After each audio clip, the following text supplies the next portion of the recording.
Étudiant en droit le jour, tueur la nuit? C'est l'accusation portée contre une femme au Brésil en ce moment, où des enquêteurs dans deux des plus grandes villes du pays la relient à plusieurs morts. Un coup de couteau, des empoisonnements, une liaison illicite. Nous parlons avec un enquêteur sur les homicides pour comprendre comment la police parvient à reconstituer une affaire comme celle-ci et à traduire en justice une personne soupçonnée d'être un tueur de masse. Bienvenue dans Sidebar, présenté par Law and Crime. Je suis Jesse Weber. Ana Paula Velosa Fernandez, âgée de 36 ans, mère de famille et étudiante en droit à São Paulo au Brésil, est derrière les barreaux. Pourquoi? Parce qu'elle est accusée d'avoir tué 4 personnes en seulement 5 mois. Je sais que c'est choquant, c'est le moins qu'on puisse dire. Et maintenant, de nouveaux détails émergent sur la façon dont elle aurait ciblé ses victimes présumées, alors que l'enquêteur principal la qualifie de, je cite, psychopathe et de tueuse en série. C'est selon plusieurs médias d'Amérique latine. Donc, pour parler des circonstances étranges entourant la mort de ces 4 personnes. Et il y a beaucoup à aborder. Je veux faire venir Chris Medona, qui est enquêteur sur les homicides, avec beaucoup d'expérience dans la traque de tueurs présumés. Merci beaucoup d'avoir pris le temps, vous savez, Chris. Avant même que nous entrions dans les détails de cette affaire, je dois dire que lorsque j'en ai entendu parler pour la première fois, quand cela a été rapporté pour la première fois, quand on la regarde, avec son parcours, je ne pense pas qu'elle corresponde à l'idée typique, au modèle habituel de ce à quoi on s'attendrait pour un tueur en série potentiel. J'imagine que si ces allégations sont vraies, ce ne serait pas la première fois que les apparences sont trompeuses. Oui, absolument, Jesse. Je veux dire, quand on pense à ce à quoi ressemblerait un tueur en série, elle ne correspond certainement pas à ce profil. Je veux dire, elle a ce visage angélique, elle a ce tempérament, tu sais, avec les autres, qui est extrêmement désarmant. Et cette attitude en soi lui permet, tu sais, d'avoir la capacité d'exploiter les vulnérabilités chez les autres. Tu as raison. On pense à Ted Bundy et à ce genre de situation, mais je veux en discuter. Donc une fois que Fernandez a été arrêtée, elle aurait avoué. Selon la police civile brésilienne, elle a fourni aux agents des détails sur les faits.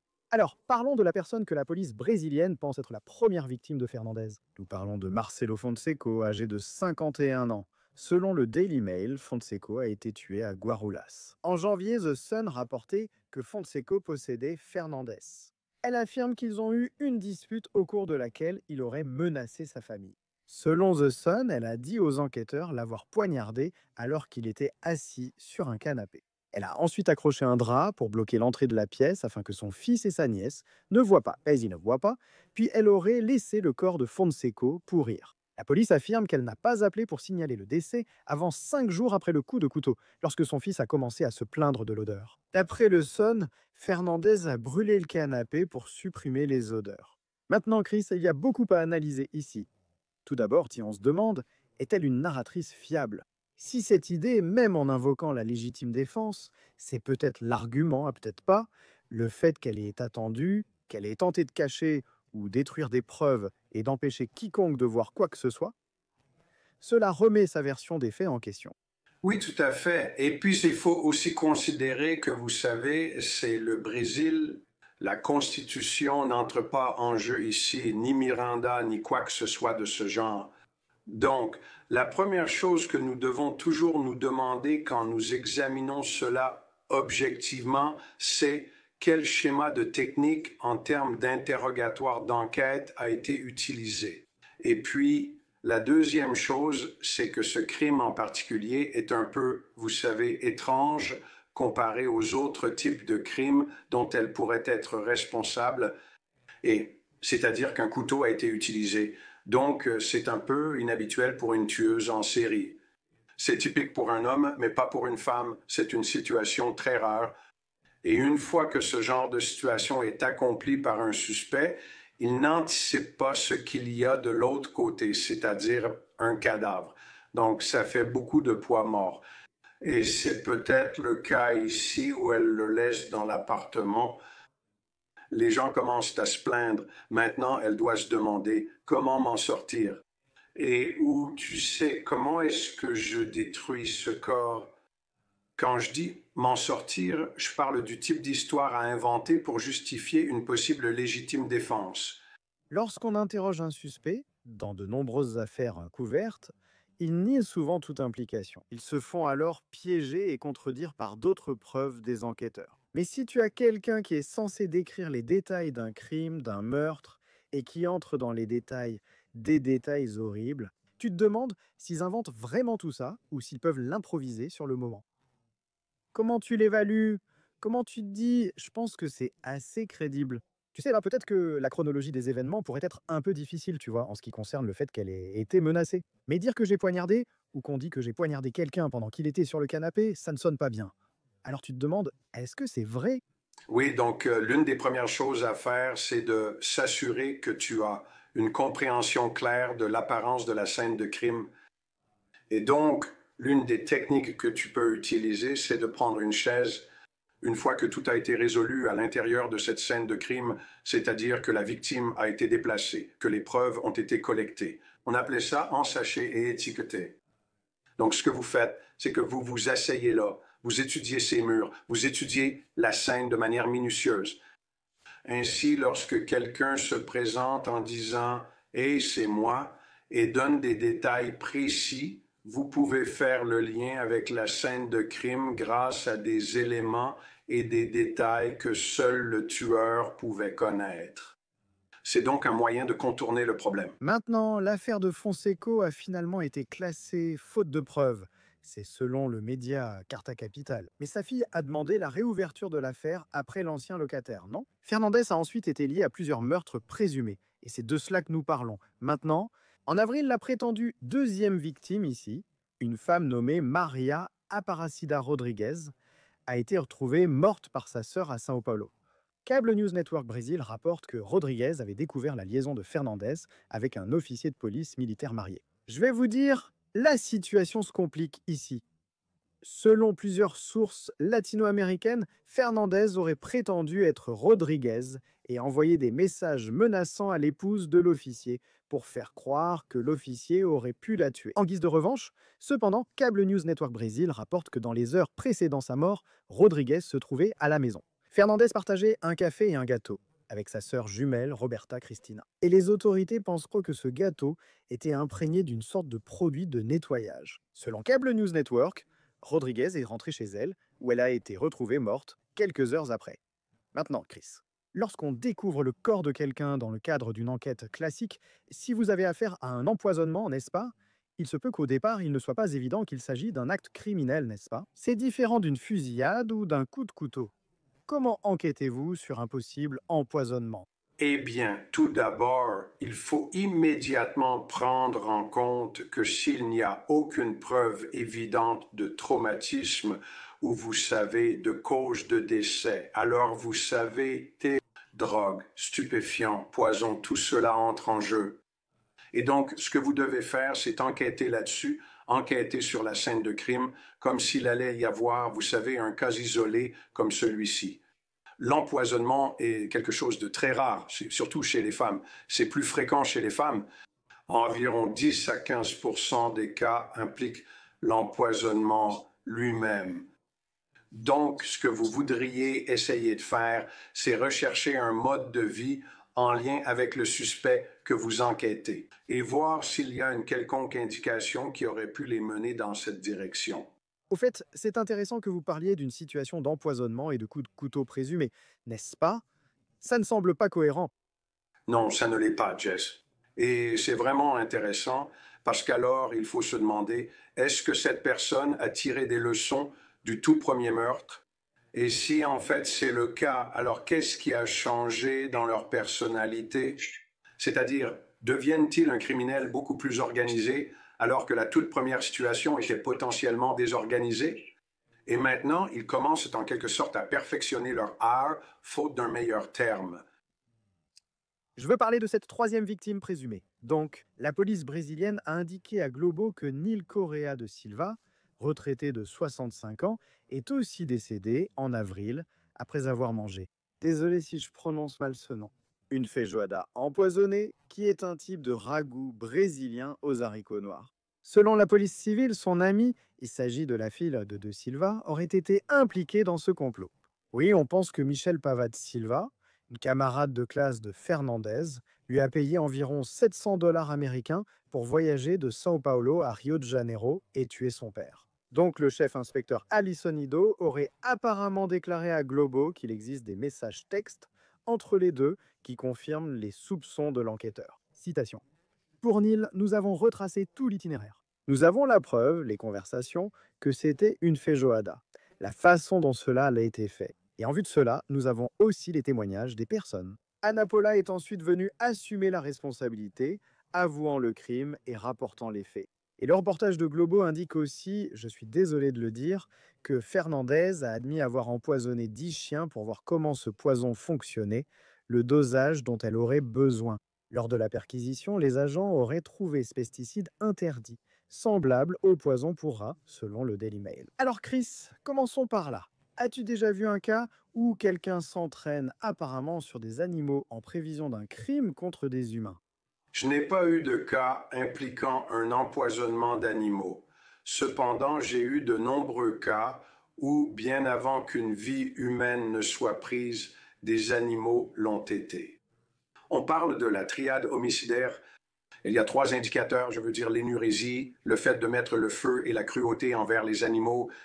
Voilà, c'est ça la triade en elle-même. Et si vous avez ces 3 éléments qui se mélangent dans un type de personnalité à travers ce qu'on appelle un schéma de vie, alors cela va être assez significatif. Une fois que vous commencez à voir ce type de problème sur une scène de crime, le fait qu'elle ait pu tester 10 chiens différents, comme cela l'a été rapporté, nous donne une petite indication sur le fait qu'elle apprend depuis le tout premier homicide jusqu'à maintenant, potentiellement le 3e homicide ici, et que l'empoisonnement en lui-même la sépare de la scène de crime, et cela est cohérent avec beaucoup de tueuses. Elles n'aiment pas le sang ni les entrailles, autrement dit le premier coup de couteau. Et donc, elle a adapté sa méthode en fonction de son organisation pour devenir une meilleure tueuse. Si ces allégations sont vraies, ils pourraient avoir des preuves crédibles et concrètes de leur conversation. Je trouve cela très étrange et glaçant. Encore une fois, si ces allégations sont vraies, que vous avez cette personne qui l'a essentiellement engagée, est-ce que vous saviez ce dont elle était capable? Je veux dire, réfléchissez-y, ce n'est pas comme si c'était un cas isolé, n'est-ce pas? Maintenant, on parle d'elle comme étant impliquée dans la mort de plusieurs personnes, et il se trouve justement qu'elle a été engagée pour un contrat de meurtre. Ça ne te paraît pas étrange? Oui, c'est vrai, Jess, mais c'est intéressant en même temps, non? Parce que ça veut dire que la personne qui l'a engagée est aussi consciente de la nature sadique que cette personnalité peut avoir. Et donc, ça soulève vraiment beaucoup de signaux d'alarme. Mais en même temps, c'est intéressant parce que les enquêteurs apprennent aussi, n'est-ce pas? Depuis le tout premier jusqu'au 2e, puis au 3e. Et ils cherchent un dénominateur commun ici, cette personne dont nous parlons, cette femme. Donc, ils vont faire ce qu'on appelle une analyse du mode de vie, n'est-ce pas? Ils vont vraiment creuser dans les détails avec elle et essayer de comprendre, d'accord, qu'est-ce qui l'a amené à cette situation particulière? Est-ce le pouvoir? Est-ce le gain financier? Quelle est sa situation socio-économique? À quoi ressemblent ces choses, ces circonstances? Et je veux maintenant parler de la 4e victime présumée de Fernandez. Donc, nous parlons de Heider Mejeres, un jeune homme originaire de Tunisie. Selon Globo, Fernandez l'aurait rencontré sur une application de rencontre. Ils auraient apparemment été en couple. Sa famille a confié à Globo que Fernandez avait simulé une grossesse pour leur soutirer de l'argent. Il est décédé en mai dans son appartement. Carta Capital rapporte qu'on pense que Fernandez lui a donné un milkshake empoisonné. Son corps a été rapatrié en Tunisie pour y être enterré. On dit que les corps de Fonseca Rodriguez de Silva auraient été exhumés afin que les médecins légistes déterminent les causes exactes du décès et la possible présence de poison. Chris, est-il fréquent d'exhumer des corps? Quel est le processus lors d'une enquête criminelle? Et le processus serait, c'est presque comme une fouille archéologique, n'est-ce pas? Je veux dire, s'ils sont évidemment enterrés dans un cercueil ou quelque chose de ce genre, c'est beaucoup plus facile. Mais au Brésil, on ignore s'ils sont juste jetés dans une fosse ouverte, enveloppés de quelque chose.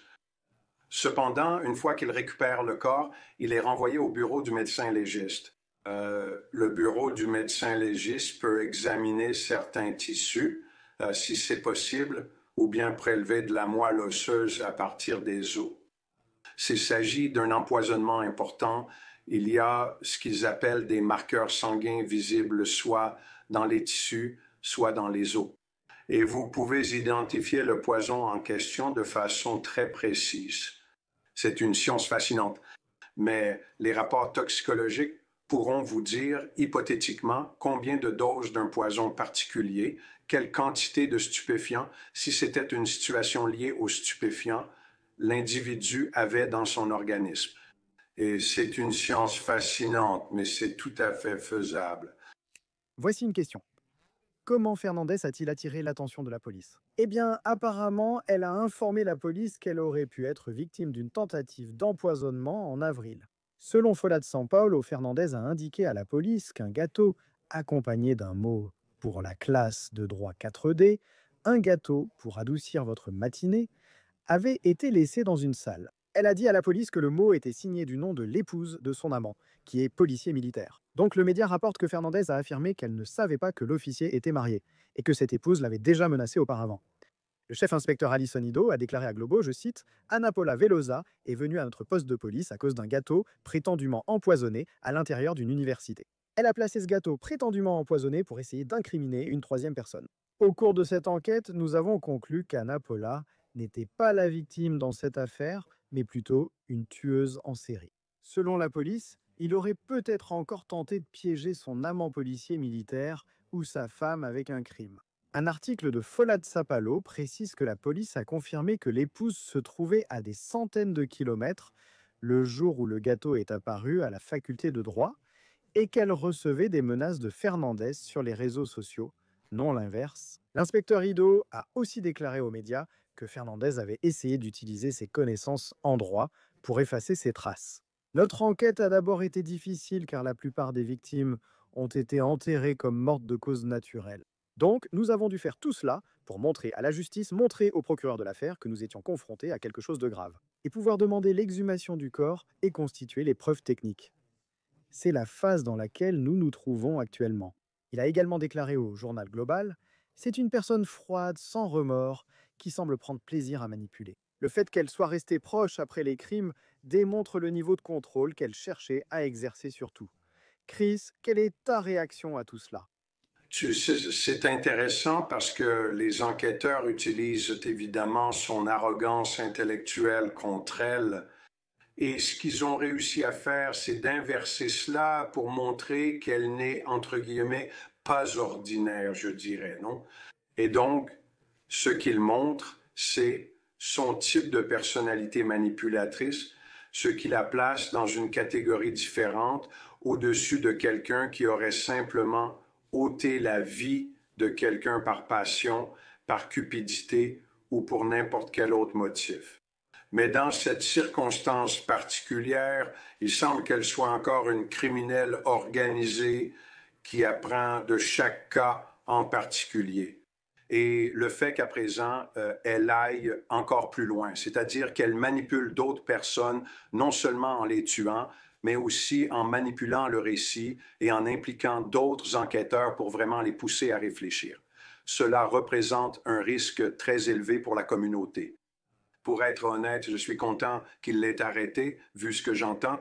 Oui, si ces allégations sont vraies. Et je vais vous dire, vous et moi avions parlé plus tôt de quelque chose que je trouvais intéressant, où vous aviez fait remarquer que les tueurs, vous savez, quand ils commettent un crime, qu'ils commettent un meurtre, ça ne se passe pas toujours comme ils l'avaient imaginé. Nous avions parlé de Brian Koberger, non? Ce doctorant en criminologie pensait probablement qu'il allait commettre le crime parfait. Il a laissé plus de preuves ici que dans beaucoup d'autres affaires.